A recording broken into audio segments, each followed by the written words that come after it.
Hello everybody and welcome once again to another The Gaming Rig Knights of the Round Table with me, your host, Ryan Scully, who is once again taking over from Alan Williams, presumably because he has no idea how badly I threaten to derail these things.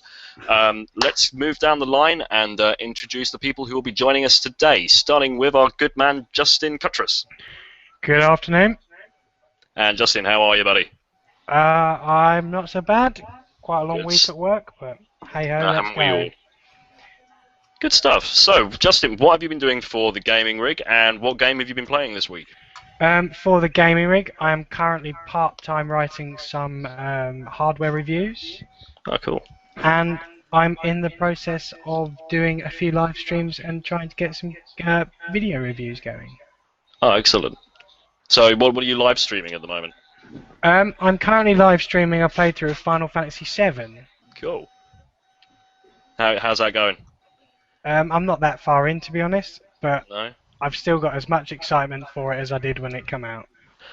I have a rather shameful secret to admit. Let's go. I have never even touched Final Fantasy VII. Get I out. call myself a gamer, and I have never even touched Final Fantasy VII. I played it, didn't like it, and give it away. Oh, I'll probably end up doing the same. I've played Final Fantasy 1, 2, and 3, and you'd think I'd have learnt by the third time, but it took 3 entries before I realised I did not like Final Fantasy. I think I would have to recommend 4 or 6. Because 4 and 6? 4 or 6, really. I mean, both are really good. But they're I have a friend they're not the who's- same like job system that 1 to 3 is. Okay. I didn't mind the job system, it's just the grind of it all, the mundanity. I found they felt more like work after a little while. I couldn't enjoy them. But I've got a friend who'd say the same. A friend of mine absolutely adores Final Fantasy VI. She swears by it. It's her favourite game of all time. She just loves Final Fantasy VI. And a lot of other Final Fantasy fans will say the same. So maybe eventually I will give it a go. I'm determined to, but my past experience of Final Fantasy just proved a bit of a barrier, really. I'm sure I can sort that out sometime. I will. I fully intend to, because I fully intend to enjoy it as well. But other than that, it's all plain sailing for you, is it not, Mr. Cuttress? Yep, just carrying on with the same MMOs and life goes on. Good stuff. Do you think we'll be seeing any of them on the gaming rig anytime soon? Yes, I do. I've been really tempted to do one of Dawn of Fantasy, Okay. but I haven't played all the races yet. Okay. Oh, so you want to do like a full, like every single race? You want to cover every cover for that one, right? Yeah, I'd like to be able to compare them all to preferences and things like that. Okay. Just give a whole overview. Oh, that'd be pretty cool. Okay then. So, moving down the list, we are then taken to, as always, Mr. William Govan. How are you, sir? Hello. I am good. You are good. Somewhat good. Why only somewhat? Steam sales just eating my life. I haven't really bought much, but it's just the voting. I have to vote. I know. I have to vote. I have to check back for all the flash sales every single 8 hours. It's ruining my life. Yeah, and I've only bought one game, and it was Magic: The Gathering 2014. So. Oh, I love the Magic games. I've not played 2014. I got 2013 dirt cheap in an Xbox Live sale. But obviously the PC community, as with most of these games, is much bigger than the console ones. So there is a large part of me that really wants to get 2014. Oh yeah, you'll never go without a game online. Yeah, well, they're always available. Yeah. Pretty much, yeah. I got it to play it with my Excellent. friend, but we went to play our first game together, and his PSU Yeah. blew up. And what? Sorry? His PSU blew. Jesus, Yeah, that's not good. awful. I felt so bad. Wow, what is? I mean, it can't be a system-intensive game. I'm amazed that his PSU just blew up like that. No, we have the same build. It's a shoddy PSU, so Oh, it was okay. a matter of time before his went. I see. Uh, But is that your game of the week then? Other than the fact that it blows up PCs? Yeah, it's probably is my game of the week. That, or I'm trying to think of what else I've been playing. It's very easy to lose track in the Steam sales. Mountain Blade Warband, because Sorry? Mountain Blade Warband. I've never played the Mountain Blade games. What are they like? What sort of games are they? They're a sort of strategy / third-person fighting game, Okay. and there's a mod out for Warband to play Game Oh, of cool. Thrones, A Clash of Kings, Oh, and yes. it's fantastic. I'm all up in that. I love that. I'm a Lannister. Right then. I think that leaves Paul Jensen, who's joined us for the podcast today. I think it may be the first or second time he's joined us. It'll be the first. The first, yeah. How have you been, Paul? Yeah, good. Busy. I Busy? saw the last time you invited me in and I wasn't able to make it, so I thought I've got to grab this one. Oh, cool. But yeah, no, I'm good. Been a long time. Good stuff. And you've been a major contributor for the Gaming Rig from the beginning. It's not so much articles, but in terms of like the design and the setting up and everything, you've been a major hand in that. Is that right? Well, I'd helped build, like Alan just ran to me and said, I want to do this site, and because I'm a web developer, it was like, alright, I'll build it. So I built the first version of the site, and just helped things get going. Cool. And it's good. Glad to see it's growing. Sweet So, as. Couldn't have done it without your work, Paul. Well, I just helped the tyre roll along the hill, It's Yeah. rolling now pretty big. Well, I don't know, it's the worst metaphor to use. They really should have said like a snowball instead. You'll clip it, right? You'll clip it. I Clip it in think the podcast. that's very much up to Stephen at this point. I don't know if he's ever edited metaphors before, because he's edited much worse than that, given the sort of stuff we've spoken about. Oh god. Imagine. So what have you, if anything, what have you been playing recently, Paul? So my only real gaming device is an iPad Mini and Okay. Tiger Woods Golf. I'm Tiger Woods. absolutely hooked on it. It's Yeah. like I don't play golf myself, but I just absolutely love it as a kind of like target practice game, Yeah. but like with a stick in a long distance and a small ball. I mean, that's really what it is, basically. But it's just really addictive. So Oh, absolutely cool. hooked on that. But yeah. Oh, excellent. Which I suppose would lead us full circle to myself. My name is Ryan Scully. Used to write a lot for the website, but now I'm more in charge of the media side of things. So video content, the podcast such as this. I'm a massive fan of doing this podcast. And I also do some editing for some of the reviews on the site as well. Just give people slaps on the wrist for spelling mistakes and poor grammar. The games I'm playing at the moment are Dishonored. I picked that up when it first came out, never finished it, and eventually traded it back in. Now I've come back, and hopefully all the glitches I encountered have been ironed out, and I fully plan to play through what is possibly one of the best games of 2012. I'll decide for myself when I finish. The second game I've been playing is an incredibly addictive roguelike game with randomly generated levels called Rogue Legacy, which came out recently for Steam. Incredibly interesting game. It's a lot like Castlevania, a very cartoony, cute Castlevania game, in which you have to find your way through a randomly generated castle. But every time you die, the castle resets itself, and you then have to choose one of the children of the last deceased player. And these children all have different problems, like they can have dyslexia, they can have irritable bowel syndrome, they might only be able to see things close, or might only be able to see things far away or in black and white. And you basically have to make your way through each randomized castle with each randomized character and just hope that you make it through with the randomized resources that you've got. Incredibly addictive. Hours and hours and hours of time on that. And because it's randomly generated, you don't find yourself getting bored. The rewards come thick and fast. You don't find yourself getting stuck. If you die, you just start a whole new game and start again. Incredibly addictive stuff. Thoroughly recommend it.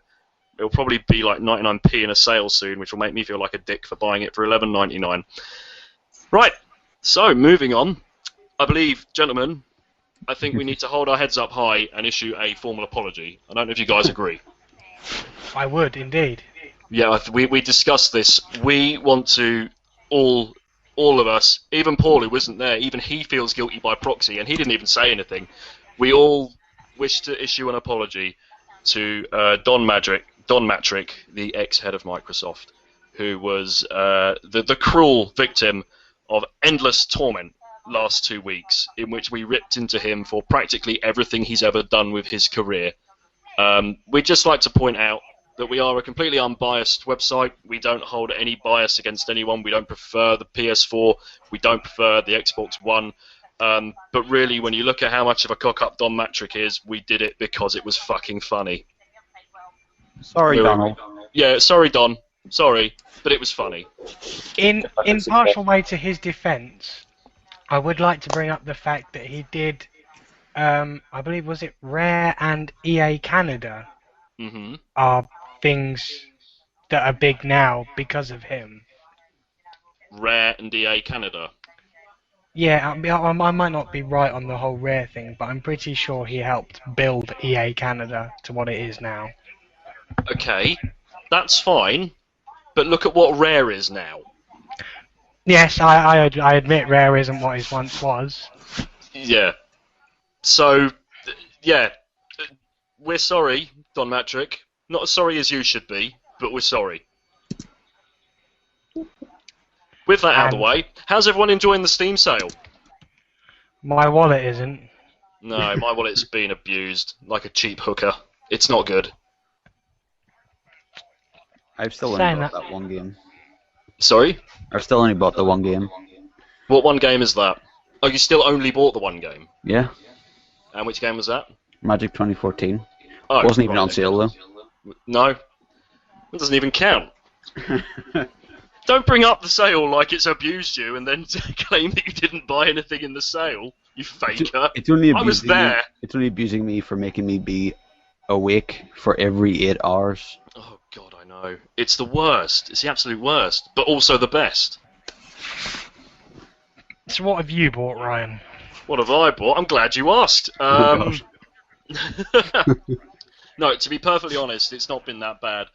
Really, all I've bought in the sale has been Dishonored.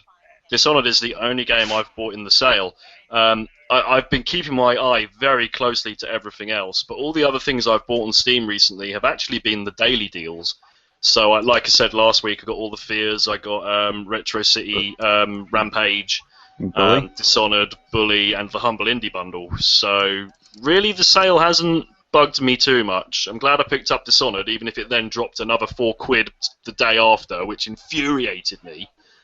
But I've done well with the sale. It's just I feel like I've spent more time watching games get cheaper than I have buying them. There has to be one. There has to be one what? Person that happens to. What, that spends more time looking at the games than actually buying them? What ends up buying games, then they become cheaper. Oh yeah, of course. I mean, have you heard there's a lot of outrage about the Civilization 5 expansion pack? A lot of people pre-ordered it. I heard that. A lot of people pre-ordered it. It came out the day they pre-ordered it. Your mate got it, and then 2 days later it got knocked down in price. If not, I think it might even have been the next day it came down in price, and people were absolutely furious about it. Yeah, I mean, that's pretty shitty anyway, because that's a brand new game. You'd buy that, or you'd pre-order that, thinking that it wouldn't be in sale, on sale in the next 2 days. But sure enough, Steam knocked it down anyway, which I don't want to think is evil. I don't want to think it was like a deliberately shitty thing to do, but it was really bloody careless. I think it's because they knocked down the base game. Then they had to knock down everything by proxy. Yeah. Which kind of reminds me, I'm going to have a look and see if the add-on packs for Dishonored have been knocked down. Carry. No, they haven't. Oh, no, wait. They have. 271. I'm fucking on that. Right. I can safely say the Knife of Dunwall expansion pack for Dishonored is now 271. Buy it now before it goes down to 99p and you feel like an idiot. I'm actually... Says a disgruntled purchaser. Yeah, You're I actually have going to get this it? on. I've heard it's really good. It's like 3 missions for like I heard it's 250 like now. better than the actual game. Really? Yeah. Well, I'm going to purchase that for myself. Thank you, Steam. It's mine. It belongs to me. Perfect. Lovely. Okay, back to the podcast, everyone. Can anybody else think of anything that's happened in the gaming world this couple of weeks that they want to talk about? Anything. Just bring it all up. World of Warcraft are getting microtransactions. Oh, so it's been confirmed now, yeah? Yeah. Fantastic. But you still have to pay for your prescription. Oh, of course. Your subscription. Prescription. God. I like it. Wow. Paying for a subscription, then having to pay microtransactions for certain things, it's just kind of ridiculous. It's kind of worrying as well, because, I mean, we'll get to the point I wanted to make in a little while, because this kind of leads on to something I want to discuss later. But it's kind of shitty, because this is the sort of thing that console markets were... People were outraged that console markets were doing it. And that's, you know, that's fine that console markets are doing it, because the PC's been doing it for a long time. But I think this is the first instance where you pay for the game, you pay for the subscription, and you then pay for things that go on in the game. This is, like, to me, despite the fact that you can't debate World of Warcraft as an incredibly well-designed game, this to me is an incredibly, like, unnerving business practice. This is one that quite transparently preys on people's addictions to World of Warcraft, which I think some responsibility needs to be had for anyway. But they know as well as anyone who's addicted to World of Warcraft, or seen anyone who's addicted to World of Warcraft does, that this will work and they will make a shit ton of money off it because people don't know any better. Yeah, and I think most of the money's going to go towards the new MMO they're bringing out in like 2 years. So they've got a new one coming out? Yeah, Project Titan. Oh, okay. Then I think they had it pretty close to being done, then they thought, no, we'll restart it, scrap the whole thing, and start it from scratch again. I mean, it's annoying, because they're kind of in a situation where that they can't really lose either way. Because people are that addicted to World of Warcraft that they will wait until Project Titan drops, and they will keep spending money on that until Project Titan drops. So long as Blizzard keep giving them a reason to spend that money, or shall I say an excuse to spend that money, they will keep spending it. It's almost as bad as the real money markets in Diablo 3. Yeah, I know, but then that kind of fell on its arse, if I remember correctly, didn't it? I don't know, I haven't really played it in the last year. If it didn't fall on its arse, I think they at least confirmed that it wouldn't be in the PS4 version. Oh yeah, they haven't scrapped it from that. They haven't scrapped it from that. They have. They have. Yeah, I don't know if that's because of the PlayStation's own arbitrary restrictions, or if they just kind of went, that was a stupid idea and we're sorry for it. I really don't know what kind of idea that is. You know, what the reason behind that was. But it does bring us to something very interesting on the concept of arbitrary console restrictions.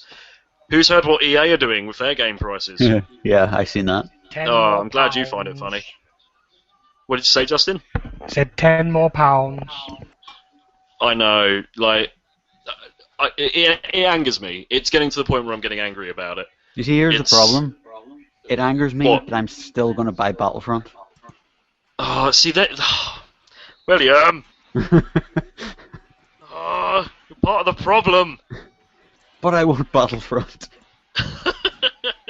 You're one of them. You've become a World of Warcraft player, William. You'll just cough up the money if it means you can get your fix. Oh, I give up on World of Warcraft. Oh, yeah. I never started World of Warcraft. I played for an hour or two around a friend's house, and what? Just didn't get it. Didn't understand the appeal. I played that. I played the Lord of the Rings MMO. Yeah. Guild Wars 2. Yep. What else? I've played a few. Fair few. Marcus plays more than anybody, if you ever talk to him about it. Yeah, yeah. I've spoken to Marcus about it before. He's spoken about it on the podcast. Yeah. So, it's kind of a low... Come on, let's get more active, guys. We're very quiet today. We need some pep. We need some pith and vigour. Well, here's something that might get you. Today, it was announced that there is an Angry Birds Star Wars 2 coming out, and they've gone for the gimmick exactly the same as Skylanders. So the birds the type of birds that you buy will influence the type of birds that are available to you in the game, imaginably. From what I can see, yes. This is the kind of thing that bugs me. It's when something becomes too franchised. Like, you look at the Lego games, it's like, how many different franchises or properties have you got in there? Like, you've got, not only have you got to get the copyright for Lego, but the copyright for Pirates of the Caribbean now. When you do something like this, you've got to copyright the likeness and the toys for both Angry Birds and Star Wars, and then put all the funding towards the toys for them. And I kind of think this sort of thing's a legal nightmare. How do they work their way around, like, the rights and the properties for this sort of thing? I'm sure. Yeah. Sorry? I was going to say, I'm sure that as long as Jar Jar Bird doesn't find its way into Angry Birds Star Wars 2, everything's going to be okay. Misa love the microtransactions. I mean, what are people's thoughts on Angry Birds? I mean, like, who here is really that deeply offended by Angry Birds? I've never played it. I don't think you can be offended. You don't think you can be offended? No, I played a little bit of it, didn't find it that good, just gave up. Yeah, I mean, I'm the same. I think a lot of people, there's a lot of hate for Angry Birds because of how popular it is, but it's a powerful brand. You can't deny that, and if you don't like it, it's kind of easy to ignore. It's kind of like Justin Bieber. People rip on him all the time, and it's like, yeah, the man's a dick, but I could ignore him, you know? I think, as a game, it was nice, it was simple. Yeah. And that was good, and that was great, but they have turned it into a massive franchise, and there's not really so much that you can go beyond chucking birds at pigs. It really, I mean, it's just in terms of the gameplay concept, unless they want to start trying to branch out and you have like Angry Birds the RPG, or you know, that could be an interesting concept. I would like to see them try. I mean, Plants vs Zombies are already doing a shooter, so. Do you know what? I think they can pull it off. I reckon they can pull that off, that Plants vs Zombies shooter, because apparently it's a tower defense crossover as well. Yeah, I think it's going to be something like Dungeon Defenders. Maybe? Yeah, that's great. I think that can work. But I think going back to what Paul was saying about Angry Birds, it is. I think we may even have spoken about this a couple of weeks ago. Angry Birds to me was a franchise or a brand first and a game second. Because even if you look at the game, it's fun, it's well developed, but it's not going to get people to drop their Wiis, or it's not going to get people to stop playing their World of Warcrafts or their Call of Duties or whatever. It's a simple game that people who don't really play games, or people who don't have time even to play games, can pick up and just go and fling a bird at some pigs and enjoy themselves with. But now, what I see of Angry Birds is shirts and stuffed toys and baseball caps. It's a brand now. It's The Simpsons. It's a toilet game. Sorry? It's a toilet game. It's a game you play in the toilet. Precisely. When you've got a couple of minutes to kill and you want to play something simple, that's the market. Exactly. You don't have to concentrate. It relaxes the body. You know, play it on the toilet. Well, it's great because there was this guy who's like, his actual tweet was, "I beat Angry Birds in the toilet," which isn't really the phrase you want to come out with when you're playing that game, but yeah. I mean, that's probably not the kind of brand advertisement that Rovio really had in mind. I think Go on. I was going to say, I think my favourite sort of style of game. This is going back quite a few years now. Does anyone remember Rolando? Rolando. Oh God, yeah, that was an iPad Touch game, wasn't it? Yeah, very brightly coloured and physics-based. It had Mr. Scruff as the music, and it was a couple of guys in Dalston who did it. And it was like it was like the Angry Birds game before Angry Birds. Like this was when you loved playing because it was so visually well done, and had a really good sense of gameplay, and I like those little games and those success stories. I think when you get these small companies and then they become like Rovio, I mean, they made so much money they cancelled their IPO. Yeah. That's when it kind of, and then they've got big business on their mind, and yeah, it kind of changes the whole dynamic. But at least it's nice to know that little indies can have that sort of success. So absolutely, yeah. And I think, what did you say it was called? Rovio or Rolio or Rolando? Rolando, yeah. I think it's a shame because you bring it up and I completely forgot about it. There was a time when that was the definitive iPad game, or an iPod game even, when those touch controls first came out on mobile devices. That was kind of the defining game, and I think it's kind of a shame that it's it's kind of fallen by the wayside nowadays. Well, I think that's the problem with anyone who's now a games maker on the iOS platform. You don't have a game that will get necessarily sales for a long time. It's all about being in the top rankings on the App Store and trying to game that. And that's kind of, it's sad, but I mean, I think that's just the dynamic of that market. But I mean, iOS has allowed a lot of these games developers to make money, at least. And it's kind of nice that you get 70% of the share as a games maker, because you think about other industries like allowing you that amount of your own money for the thing that you built. It's quite good. I don't know how it breaks down for other industries, or not industries, but like publishing for say PC or the big game consoles. But I think that was a nice thing that Apple did there. But now they're kind of it's a different dynamic now. Yeah, it's definitely the kind of market where it's without wanting to write them off as a gimmick. I think it is kind of a flash in the pan market where you've got to launch that app quickly and cheaply, and you've got to make an impact there and now, because there's so many of them and they're so cheap to make now and so cheap to maintain that you've just got to come up with something simple and quick that's going to make money as soon as it hits that app market. Yeah. I just I think Angry Birds. Like I said, I mean, is Angry Birds still the #1 app on the market? Is that still like floating around the top now? I don't know if it's #1, but I'm pretty sure it has been the best selling of all time. Yeah, I mean, that probably goes without a doubt.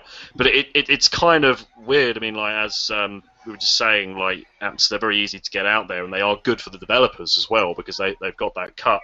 But like, it's very hard to write a winning formula, if you like, for what makes a great iPad game, because you couldn't just throw out something simple or something, because if you really boiled down Angry Birds to its essence, there's plenty of other iPad games that aren't necessarily the same game, but offer the same sort of experience, the same sort of bite-sized, simplistic, non-committal gaming experience, and they just disappear. Nobody really pays any attention to them.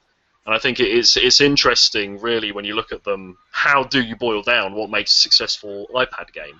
And really, you can't. And I think that's why Angry Birds has the recognition it has. That's why it's got that powerful brand behind it, because that's what makes it. It advertises itself. Yeah. Don't all chime in at once, guys.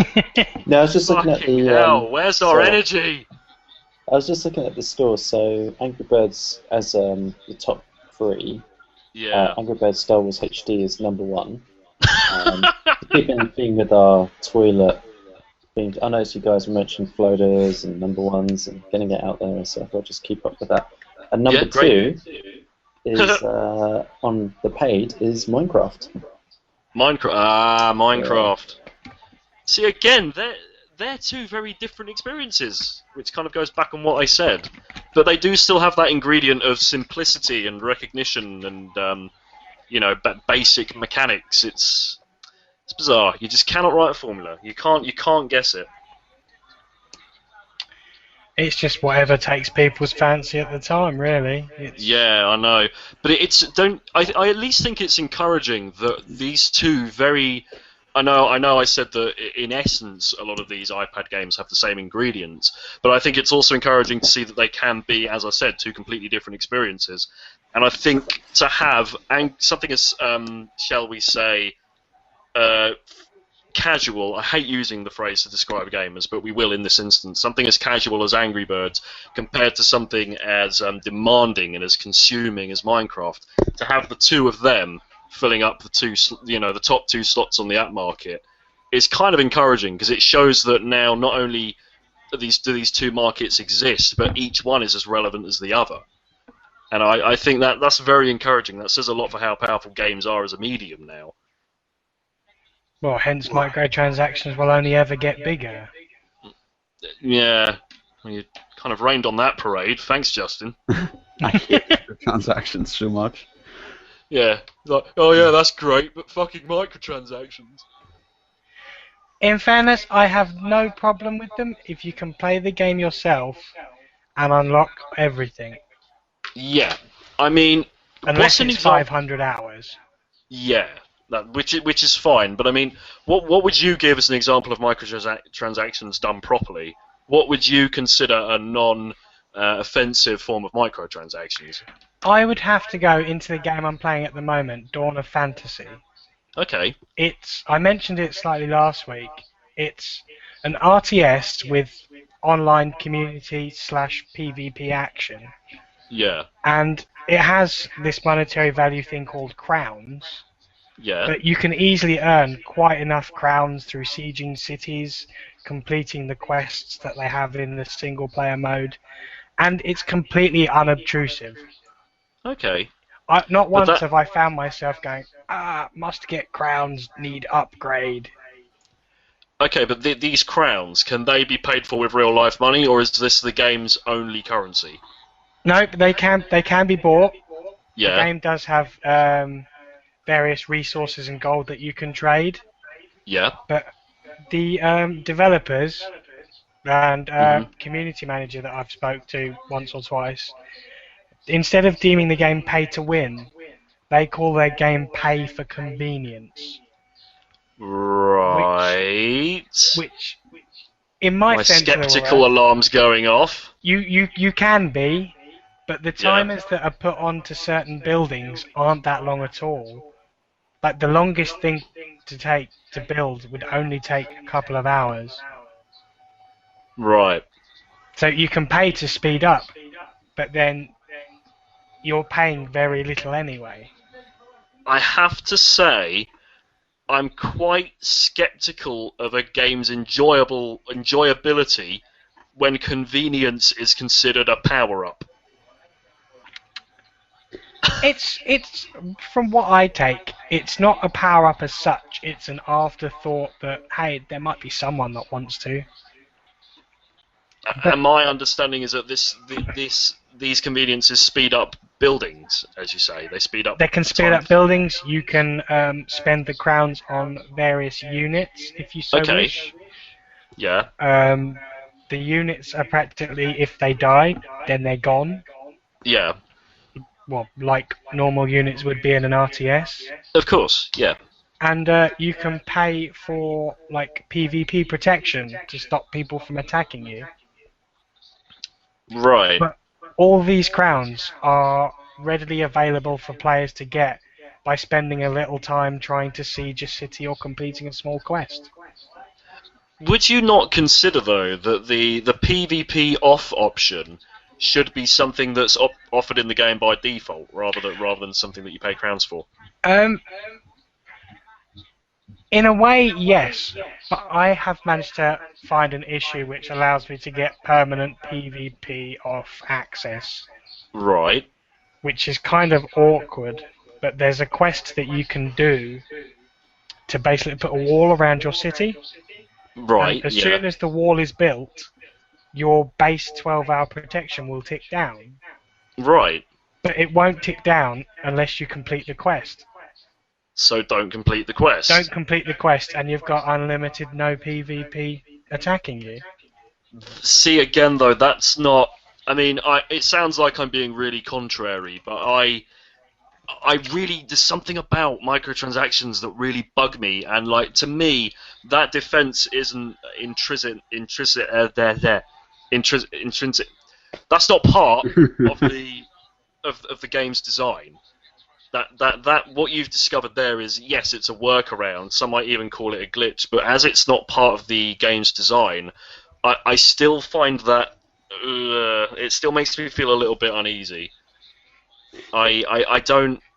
In nearly every instance I've seen, it's very hard to justify microtransactions as anything other than pay to play, or pay to win. Sorry, unless it's something completely like unintrusive, like a funny hat or a costume for your character. I'll give you one. Yeah, go on. Guild Wars 2 does that. What do you buy in Guild Wars 2? You buy gems to buy like funny clothes, funny hats, or stuff like that. Could those gems not also be used on buffs or perks or level ups or anything like that, though? No, you have to buy gems to get that stuff, then use in-game money to get weapons and all that stuff.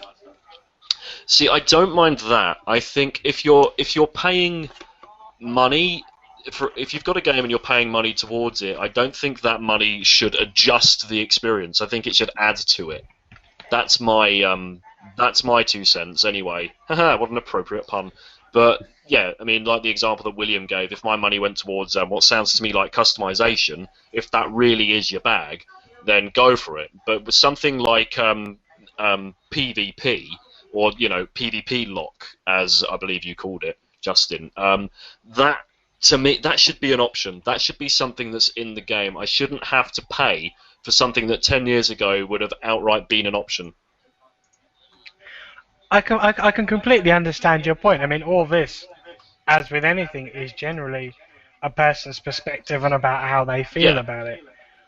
I mean, a lot of the games that I've seen and worked on try and push it so violently that it's almost sickening. Yeah. And to me, I don't even like working on them. No, I can completely understand that. But it's how people think they can make money these days, and in some cases it works. Yeah, and I think, like I've always said, if people are prepared to spend that money, then so be it. If that's how you get enjoyment out of it, then that's absolutely fine. But I think in the long run, these models, while a lot of people will fall for them, there are people like myself who may at one point be interested in that game, but once they realise just how, shall we say, unbalanced the game became as a result of these microtransactions, we may find ourselves being turned away.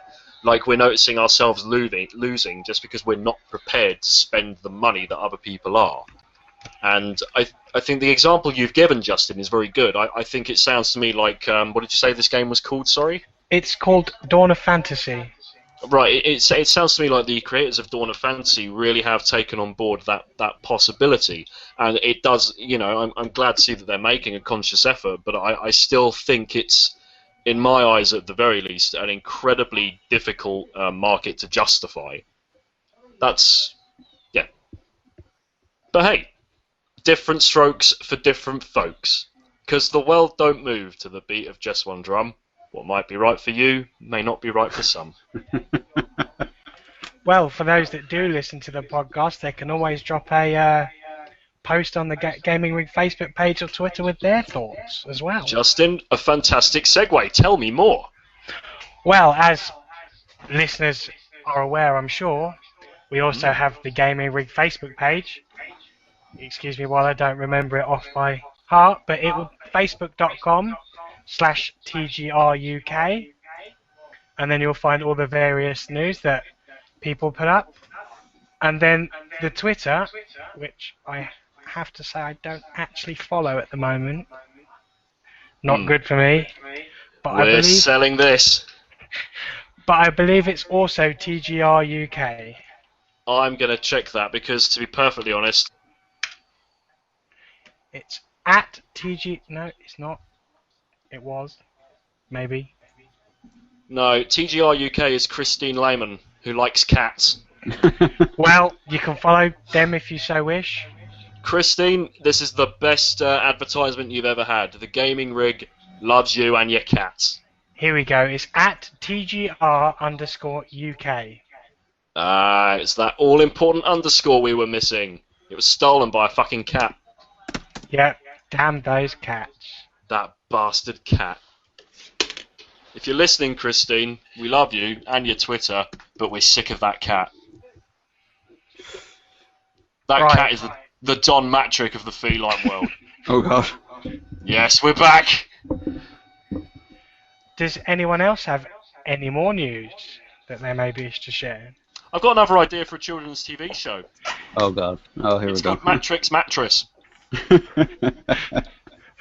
I think we could safely say that there may be some connotations there that people want to go into after last week's backpack brand. No. It's all perfectly innocent. Basically, Don Mattrick, having found himself fired from every major software publishing house, then finds himself living on the streets with only himself and a talking mattress for company. And he finds that through the goodwill of his own heart, and through the power of quick thinking, him and his mattress can solve many difficult queries and quandaries. For example, sorry, Justin, it sounded like you were going to question this. I'm going to allow it. Go ahead. I was going to say it sounds like it could be a kind of Inspector Morse, but with the mattress. Yes, I like where you're taking this. Don Mattrick and his crime-fighting mattress. Exactly. It just rolls off the tongue. Don Mattrick and his crime-fighting mattress. William, would you care to contribute to this idea as a co-writer, perhaps? I've decided you're a co-writer now. No. No?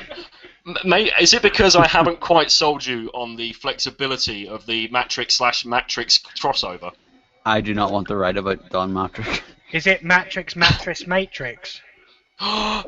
Yes, go on.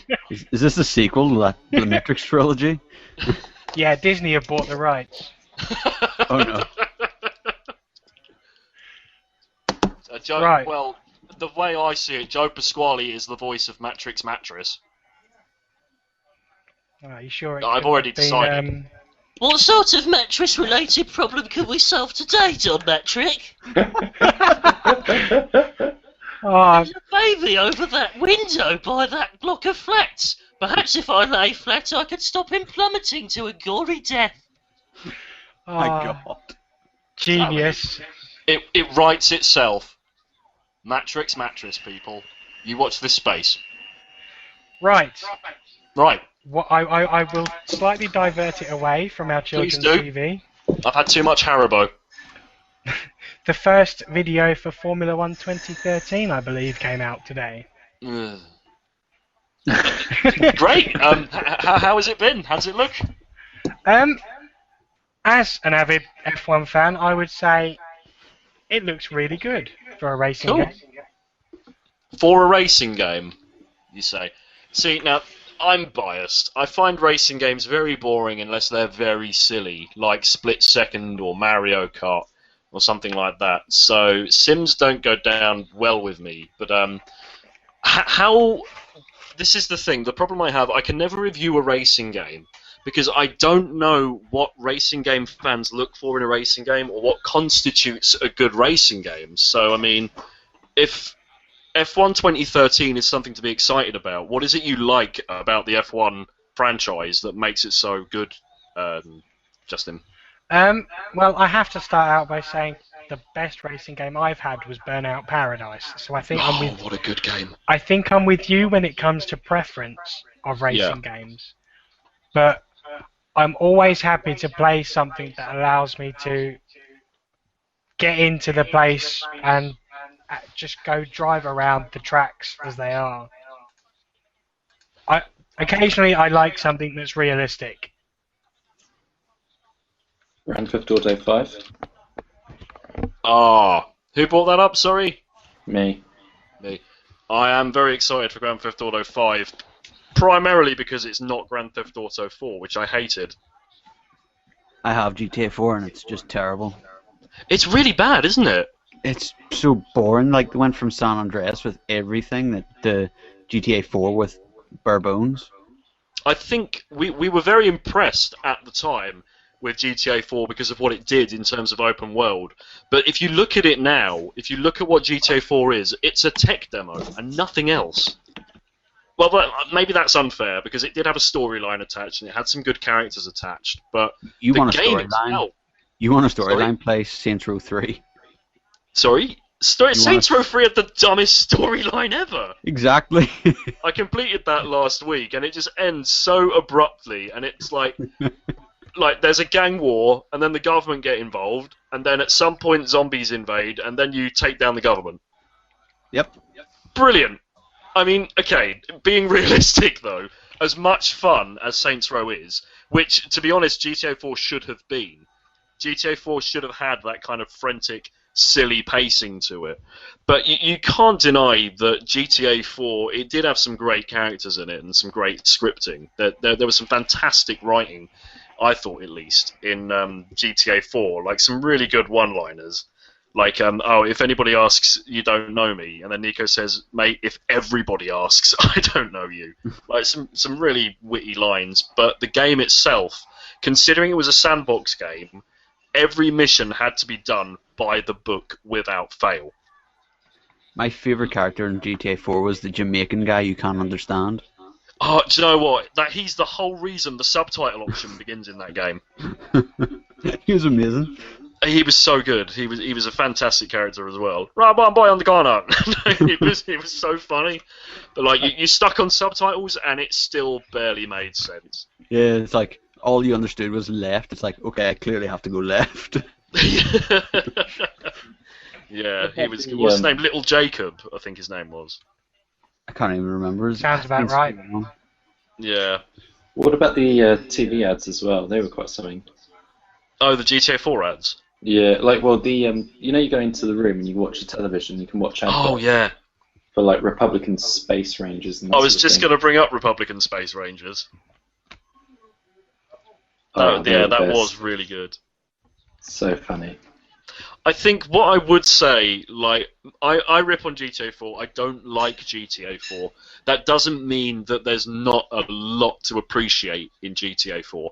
And I think the satire was amongst one of the highlights for me. Oh. Don't all answer at once. I never really played it that much. I found it. I tried to get into it and I just couldn't. Yeah, I tried 3 times. The third time I got a hell of a lot further, and I took a break from it because it was a big game. I came back to it and I realised it wasn't until I came back that the reason I took a break from it is because I simply wasn't enjoying it. I played a lot of it as well, but then I got Red Dead Redemption. Yeah. It was just a better experience. It was, which is strange because it was empty. It was just a land. It was just a large patch of land. And yet something, I think I know what it was. Red Dead Redemption had a sense, and it's why Far Cry 3 is, for my money, the best open world game ever. We'll get into that later. But for my money, what made Red Dead Redemption so good was there was a random element to it. Like, you'd be riding your horse, and all of a sudden, a pack of wolves. Or there'd be a woman who'd pretend to be stranded, and then she'd nick your horse. And it just kind of threw these random, anything can happen out there in the wilderness kind of gameplay at you. And that made it very, very interesting. Then there's the multiplayer. Do you know what? I'd never touched the multiplayer. Oh, it's so good. There's like modes where you couldn't shoot other people in the game, Right. but you could shoot their horses. Oh, right. So you just So if had to there's like shoot them off. Go on. Yeah, there's like missions to do in it. And then Right. when they're running past on their horse, you just shoot their horse, and they rage so much because you're hiding behind a building or something. They can't see you. That's awesome. I mean, yeah. As well, the gunplay in GTA 4 was just botched beyond belief. Whereas the gunplay in Red Dead Redemption, that was fantastic. Like being able to enter slow motion and empty a whole revolver in one go on one guy, just unpausing it and him just going, just fire, unloading completely into a round of bandits was just great. Yeah. So. Right. Well. Right. But GTA 5. Who here is excited for GTA 5? I am so excited. Yeah, I am as well. I like just found the whole. Go on. I'll let you go first, Ron. No. You No, already I was just started. gonna say, I kind of. I dipped out and in, but I saw like the the graphics, and it's just the photorealism in the last couple of years. It's quite something to admire, really. How far they've taken photorealistic graphics, like some of the scenery and stuff, like with the water as well, especially, which is quite hard to simulate. Yeah, because I mean, in the latest video. I mean, I guess I appreciate. Go on. I'm sorry. You know, I guess it's just because I'm a programmer, so like you kind of appreciate those little things. So. Yeah.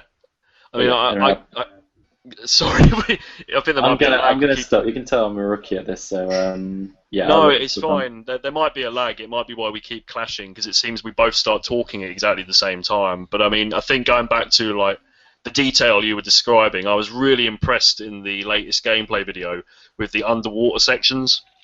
Oh yeah, that was quite sad. Yeah, I mean, I loved that they'd added they added a bit of underwater exploration for that.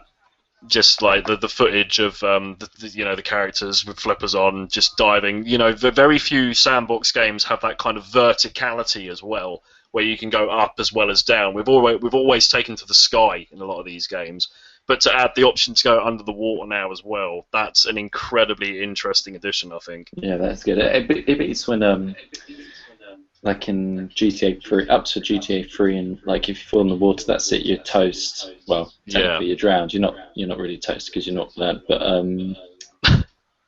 like, and then San Andreas was like, oh, actually you can swim in the water now. And it's like, okay, that's nice. But it's nice to see them work on that element.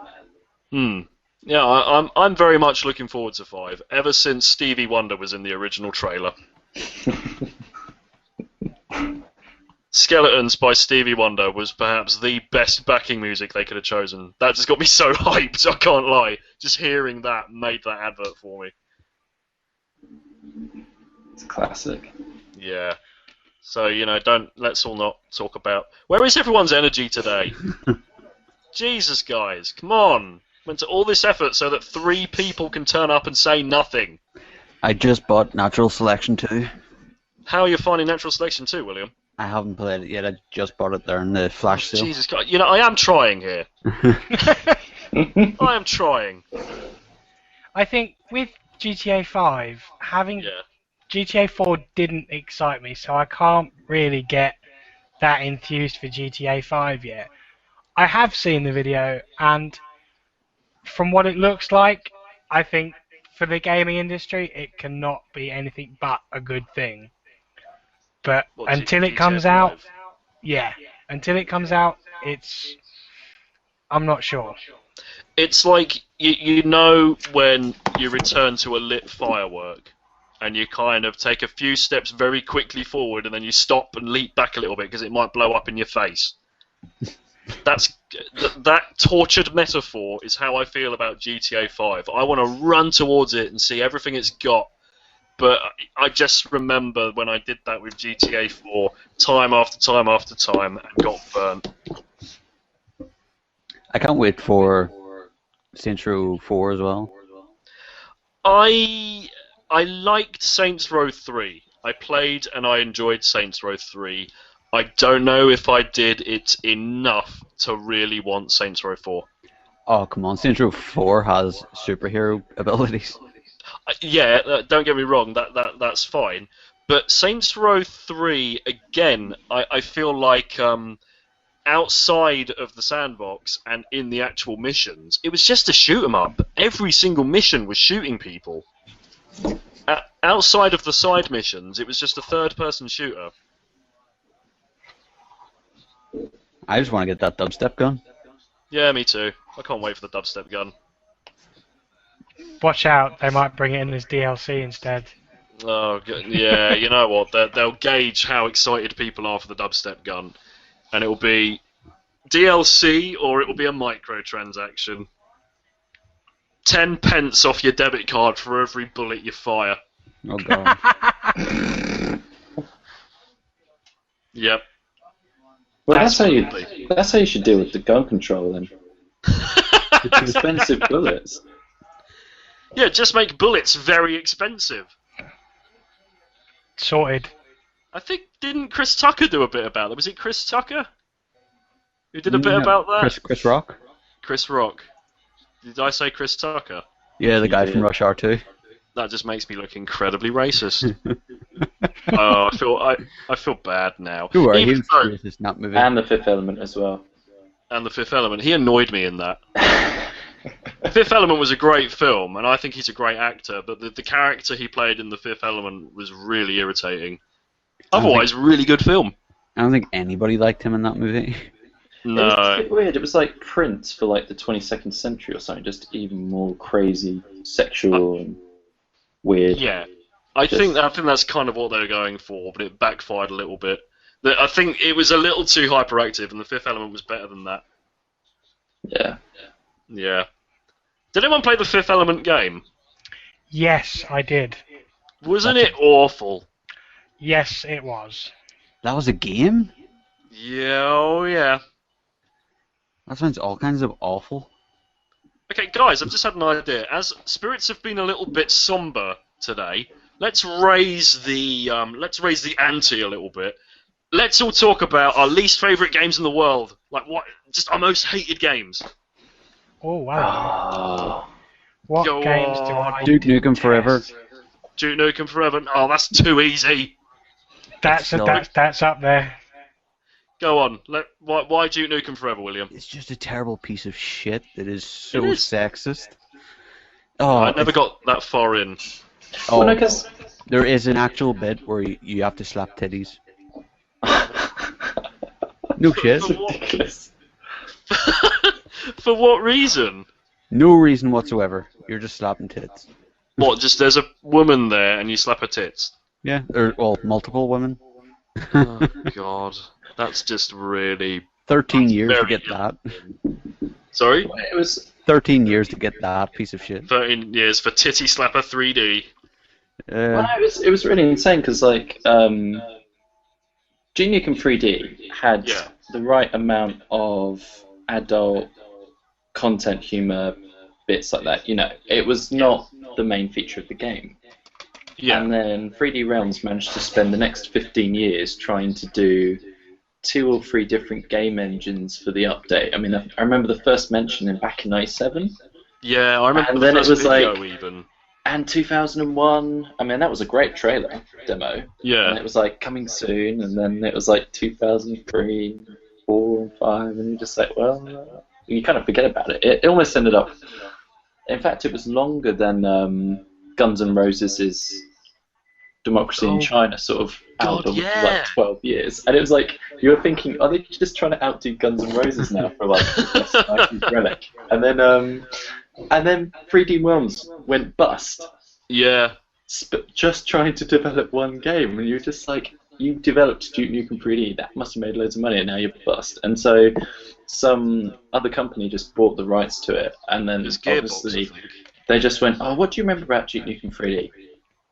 Oh, it's the Tits. strippers, the toilet, and that was it, basically. Let's make a game Yeah. around those things. And they lost what made Duke Nukem great, which was it was like an action movie. That's Yeah. what it was. It was meant to be an action movie, like a Steven Seagal film.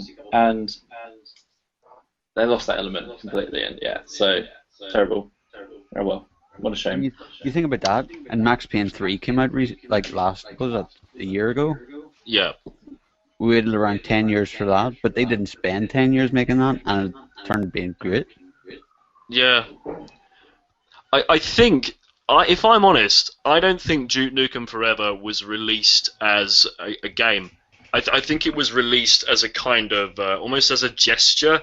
As a joke. Like, a defeatist gesture. Like, it might have been them saying, fine, you want it, here it is, it's crap. It might have been them saying, here's a piece of gaming history, you know, here's what happens when a game, you know, spends so long in there. They just knew what an interesting development history or an interesting product Duke Nukem Forever would be, regardless of its quality, and released it on that basis alone. That's just what I think of Duke Nukem Forever. It was never on sale to contend. It was never intended to be the ultimate first-person shooter or even a competent first-person shooter. That just came out because it needed to come out. I remember when it was #1 in the charts for like a week. Really? Yeah, because it sold so many copies. Wow. And then it was #1 in the pre-owned. Yeah. Mind you, those pre-owns had dated back till 2001, so it's as if they had a pretty good head start. There was actually a contest where whoever showed them the oldest pre-order for Duke Nukem Forever won a load of stuff, and somebody pretty much pre-ordered theirs at the turn of the millennium and presented them the receipt for it, and they just won loads of Duke Nukem stuff, which they probably now regret greatly. It's probably worth more than the game was. It probably was. It probably didn't take as long for them to develop either. Well, you can get the collector's edition of Duke Nukem now for around 13 quid. What is that the one with all the different Duke Nukem games in? Like, No, it's Duke Nukem Forever collector's edition. You get a bunch of collectible stuff. It's actually not a bad collector's edition. It's just a bad shame game. about the game. Yeah. I was going to say, the game isn't even worth 13 pence. No. I mean, I played the demo and it did feel like an old, like, first generation Xbox One game. Or not Xbox One, sorry, Xbox original game. It was just too late. They should have just canned it. Yeah, I know. But then, people were clamouring for that much attention, and they made the mistake of releasing bit after bit after bit. And at that point, it was too late to go back on it, I think. It was too late to not release it. And that's why I think it was released as a gesture, not as a bona fide product. I could be wrong. I mean, we know what the industry's like. They'll make any money they can. So, it could just be that it was released to make a quick buck. But you couldn't, under any circumstances, look at that game as a developer and really be very proud of it. No, I wouldn't be. No, and I'm not even a developer. Justin, what is your worst game ever? Wow.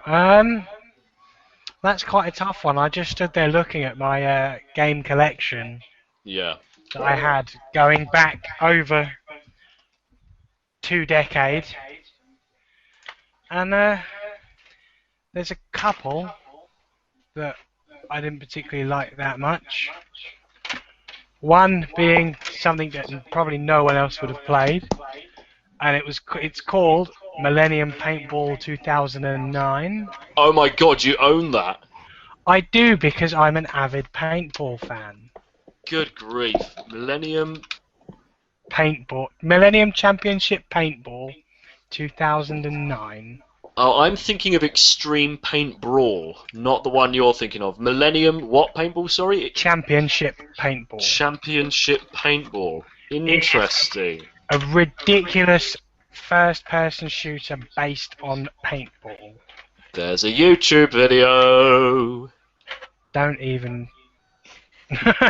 It's too late. I'm through the looking glass now. Yeah. Wait, hang on. It's an advert for fibre optic broadband. Let me skip. It's quite bad. Yeah. Let's skip into it a bit. Is that the only one you can think of? Because I'm trying to get into the game, so I can just have a quick look at what it's like. I don't really have that many bad games, to be honest. I'm not... If I buy a game and it sucks, yeah, I'll just end up being disappointed. Like the last Golden Axe for the 360. Oh god, Beast Rider, yeah? That was quite a terrible game. Yeah. But yeah, other than that, I just get on with it and... Did anybody, Not ever play? everything can be good as Plock, okay? No. Plock is the best. Did anybody ever play Too Human? Yes, I enjoyed that game. I liked it. I didn't. I liked it. Do you know what? The same thing befell that game as befell E.T., the extraterrestrial. Because Too Human was meant to be a trilogy. Yep. And then, who was the company that made Too Human? Was it, Nordic Games or something, was it? No, it was Human Head or something? I'm going to have to look it up I now. have it right next to me. What, you have Too Human? Yes. You said you didn't buy bad games. You seem to have a pile of them. It was... Oh, hang on, let me at least bring it into the light. Silicon Knights, that was it. There we go. They were completely taken apart because they ripped off the What engine was it? Epic. Yeah, they ripped that off and put their name on it. Yeah, I know, they got in a lot of trouble for that.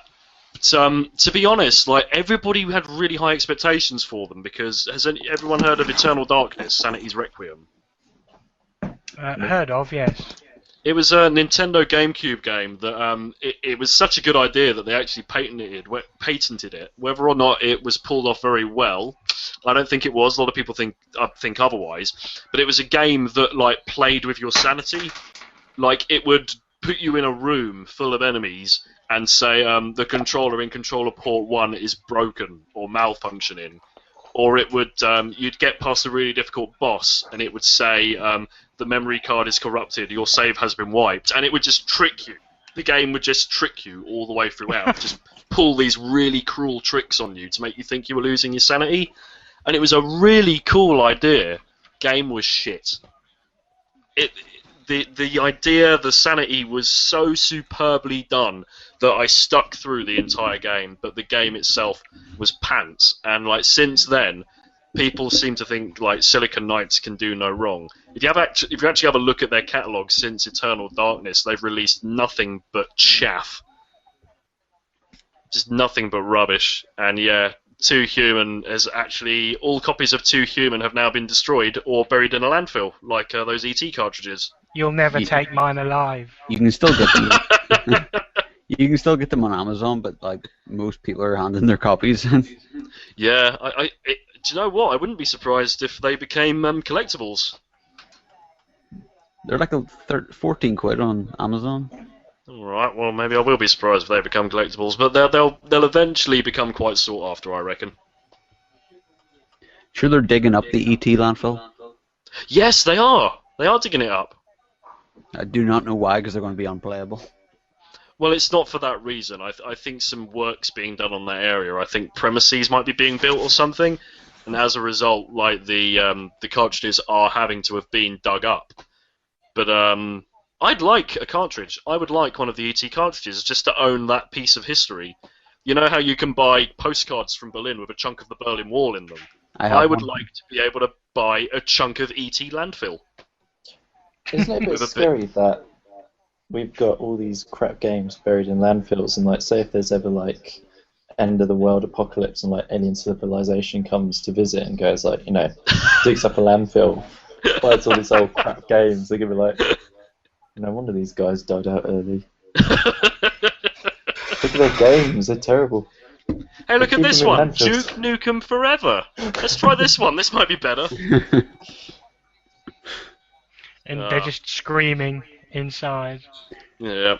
I have a question, because everybody I speak to has never played it. Time Shift. Time Shift? I've played the demo of Time Shift. I love that game. It's pretty good. It's one of those first-person shooters that just kind of nobody paid attention to, like Singularity. Has anyone played Singularity? Never. Nope. No. It's probably quite cheap on Steam, actually. Have a look. I'll have a look for you now. But basically, it's a game that had a few good ideas of its own, but stole every other idea from every other game. Like, Half-Life meets Bioshock meets Time Shift, even.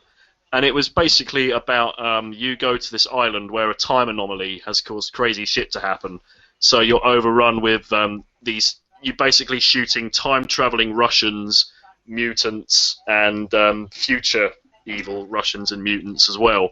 And it's running on really dated tech. Like it's a 360 game, but it runs on like the Wolfenstein engine or the Doom 3 engine or a very outdated version of the id Tech engine. And it's by Raven Software, who seem to pretty much deal with everything that id leaves lying around anyway on the table on the cutting room floor, and it's glorious. It is a glorious game. It's daft, it's simple, it's no frills, it's completely gimmicky, and it is such good fun. I highly recommend Singularity to everyone. It's only 25% off, so. I know, I'm looking at it now. It's $11.24. I picked my copy up on the 360 for a $5 because it came out, and within a month it was forgotten about. It wasn't advertised. It barely had any marketing push behind it, Activision of all companies published it, which was the big surprise because they only really want to deal in franchises. But Activision published it, and it just died. It hit the store shelves and died on impact. I am so glad though that I picked my copy up for like £4 or £5 because I like that game enough to have paid full price for it. I really like Singularity. I picked up Time Shift from a pre-order. Yeah. And it's on Steam right now for like $7.49. Oh, really? It's 25% off as well. Because if I remember correctly, Time Shift didn't necessarily get bad reviews. It just didn't set the world on fire. Yeah, nobody really bought it. I don't know why. Yeah. Yeah, I don't know if I'd buy it on the basis of the demo I played, but I'd certainly play it. I'd certainly give it a run through. I know it hit the shelves. I know it hit the shelves around the same time as Call of Duty. Yeah. I think that's exactly the problem that Singularity had. Most FPS games have that problem now. Yeah. It's a shame. It's a massive shame. Has anyone here played Project Snowblind as well? Nope. That was it was kind of an unofficial spin-off of Deus Ex. It wasn't a Deus Ex game, but you could see where so much of the influence came on. And that was a straight shoot 'em up. That was just a straight first-person shooter, but it had the sort of upgrades that you'd expect from Deus Ex, like cloaking and weapon upgrades, that sort of thing. It was very good. That was another very good game. I think you can even get that on Steam for like £2 or something equally ridiculous. £1.35 right now. Wow. Okay, if that runs, it's probably got all manner of compatibility issues because it's such an old game. I mean, it wouldn't even run in widescreen because it's that old, but if it does, give it a go because my memory of it is pretty fond. Good game. Well, that's quite a large section on what we would recommend. I know, and considering that came off the back of a games we wouldn't recommend list, a little bit bizarre. I was at one point going to suggest what perhaps our game of the Steam sale today, or on sale at the moment on offer, would be. What would we recommend? I would go for Max Payne 3. Absolutely. I mean, I like Max Payne 3, not my favourite. I have my issues with that game as well. Because I noticed they integrate a lot of Max Payne 3 stuff into GTA 5. I did notice that as well, which I don't think is a bad thing. Yeah, it's some of the best parts. Rockstar are very good at that. They build an engine and they incorporate everything they learn from that engine into their next game. And I think that's good. Oh, I know what I'd recommend. Dust and Elysian Tale.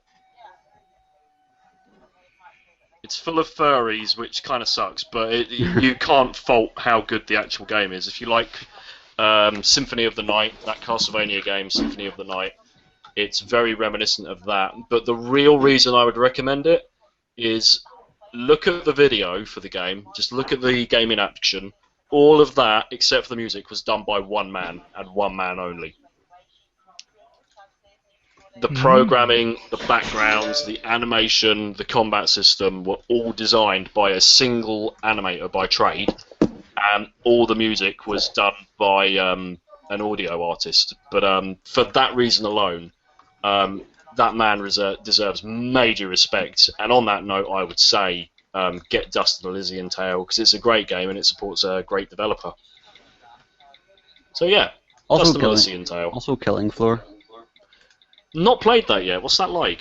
It's actually a British FPS. All right. It's survival horror kind of thing. Oh God, why have I not played it? You play in rounds.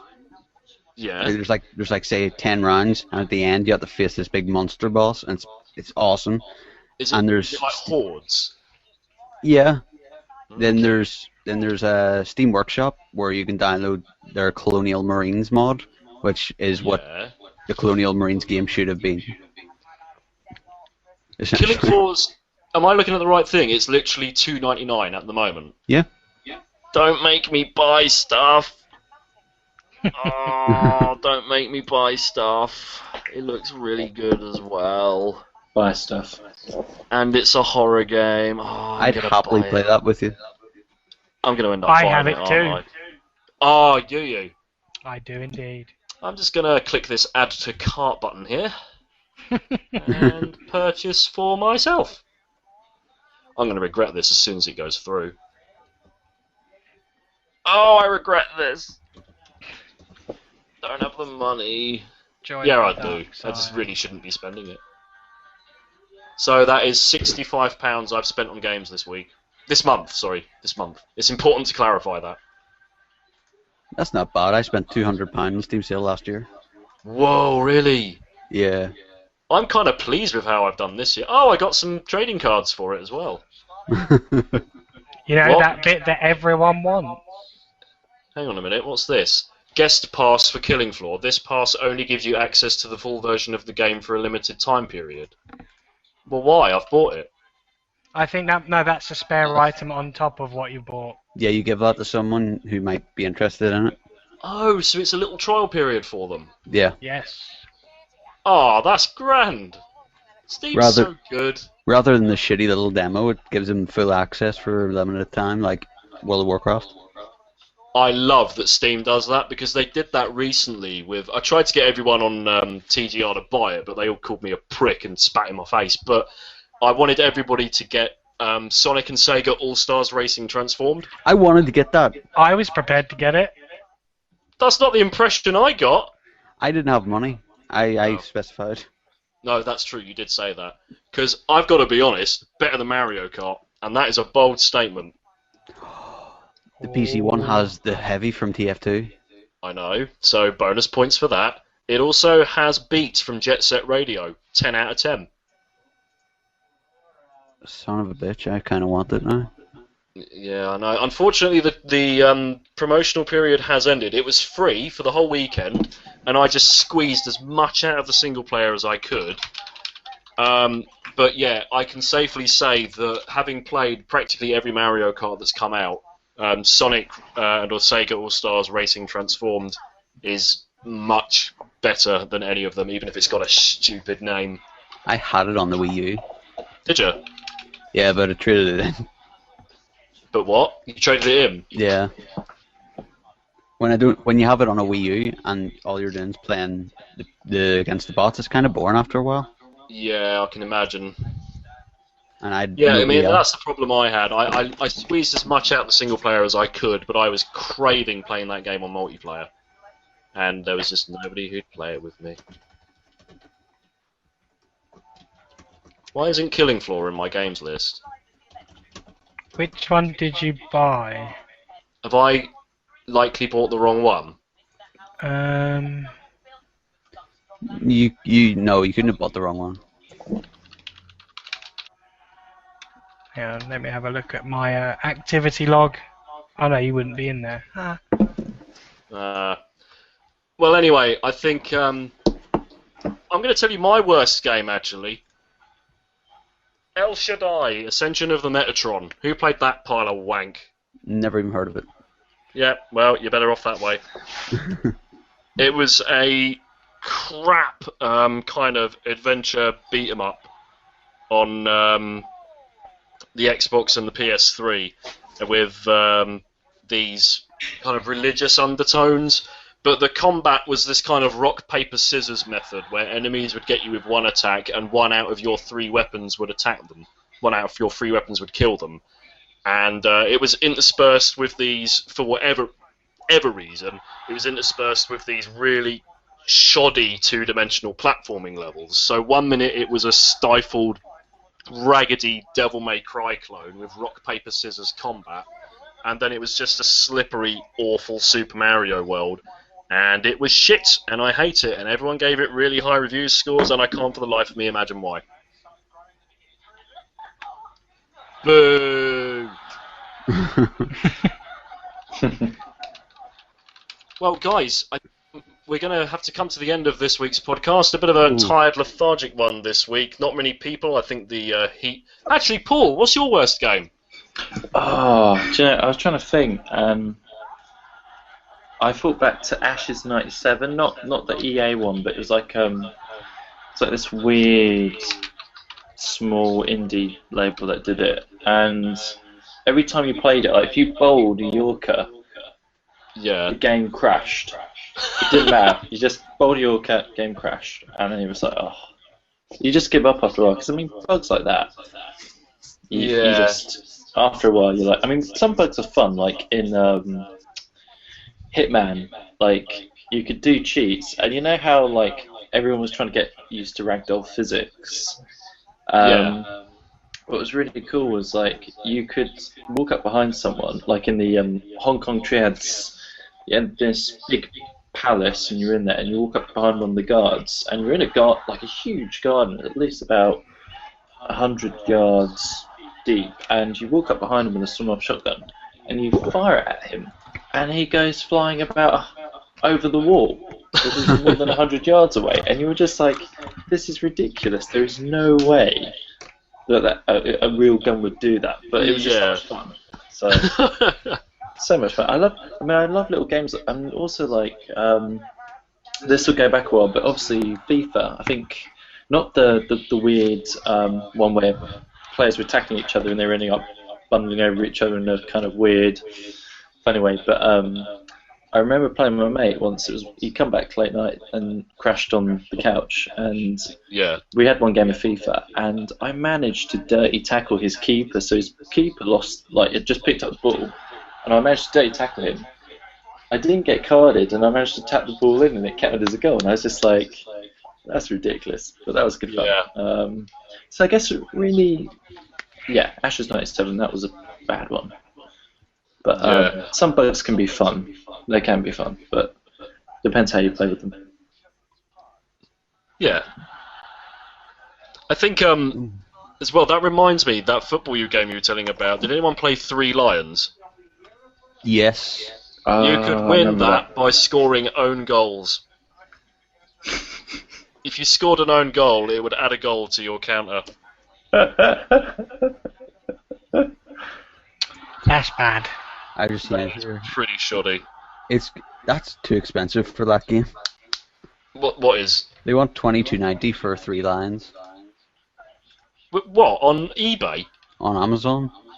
What? No.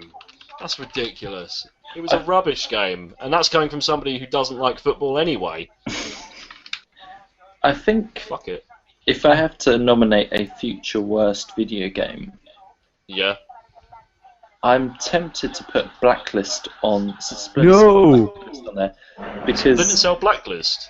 not because the gameplay won't be good, it'll be brilliant, but I've grown up from the first one with Michael Ironside as the voice of Sam Fisher, and I just, for me, changing his voice is just, it's sacrilegious almost, you know, it's almost like taking a film character and then going, instead of like having, I don't know, like basically Daniel Craig as Bond, you go and get, trying to think of someone like Timmy Mallet and say, right, you're Bond now.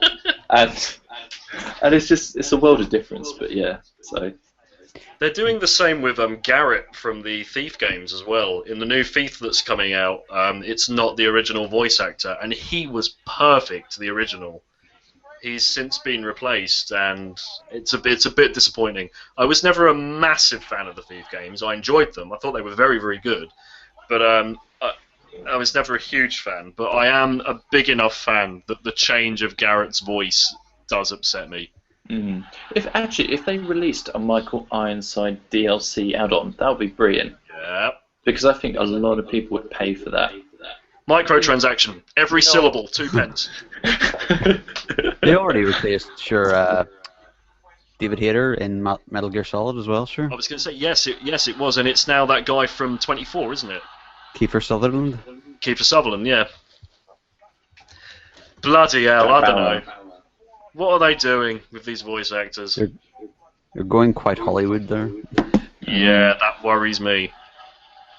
It worries me. Tell you what, the best game with voice actors in for me has to be Fable 3. Never played it. John Cleese is your butler. Done buying the game. I wouldn't recommend on buying it, to be honest. The game itself isn't great. Oh. But John Cleese is a butler. I'd have liked Has Jonathan Al Ross as a Pacino ever horse been as in a well. video game? Sorry? I was What going did to you say, say, has Al Paul? Pacino ever been in a video game? As Al Pacino? I don't I was believe going to say, he has. yeah. I don't believe so. He was in the Scarface game. Oh, was he? He was actually in the game? I think he was. Ah, that's very interesting. That's pretty Oh, cool, he has to actually. be. But it's in, yeah. Well, well, guys, I think I'm going to call it a night there. Thanks, everybody, for listening to this podcast. Next week, or in the next 2 weeks, I believe I shall be hosting again. Alan has handed the reins to me for the next 6 weeks or so. I'm going to try and get some fan involvement. So if any fans are listening, you can find us on Facebook at facebook.com/ fuck it, use the search engine, just type the Gaming Rig in, you'll find us. And on Twitter at twitter.com or at, as I believe the cool kids are calling it, TGR_UK. I believe, Justin, also, did you have a Twitter handle you wish to divulge to these guys? I do. My Twitter handle is at @jcuttress. Excellent. Is that just, and that's my surname Cuttress, isn't that Utress? easy to spell, but yes, it is. So that's JCUTRESS, yep. Yep. Perfect. You can follow Justin Cuttress on that. Anybody else wish to share their Twitter handles? I'm quite alright. Does anybody else here think that Twitter handle sounds like a sex toy? It's a weird. It should just be called username. It like should. Twitter handle. I know. It's not exactly like a door, is it? How do we open this Twitter? Why, my darling, via the Twitter handle. Yep. Don't all laugh at once. Anyway, guys, thanks for listening to the latest Gaming Night. And unless anybody else has anything they'd wish to add for that, I'm going to leave us with the new feature that I've started, which is the playing out music. Does anybody have anything they wish to add? Nah. No. No? Fantastic then. I'm going to leave us, play us out with a little bit of music. This is from a great little game on the 3DS called Mighty Switch Force, and it's also done by one of my absolute favourite video game artists. This is called Wow, I'm in Space Cuba, and it's done by, like I say, one of my favourite music artists, Jake Kaufman.